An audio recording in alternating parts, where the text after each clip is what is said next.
మూడు చేపల కథ. ప్రాచీన కాలంలో ఒక ప్రకృతి సుందరమైన సరస్సులో మూడు చేపలు నివసించేవి. ఈ సరస్సు వర్షాకాలంతో నిండి నదులతో కలిసి ఉన్నది.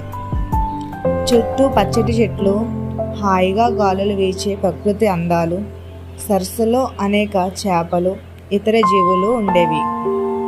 అయితే ఈ కథలో ప్రధాన పాత్రలు పోషించిన మూడు చేపలు మిగిలిన వాటికంటే భిన్నంగా ఉండేవి. ఈ మూడు చేపలకు వేరు వేరు లక్షణాలు, ఆలోచన విధానాలు ఉండేవి.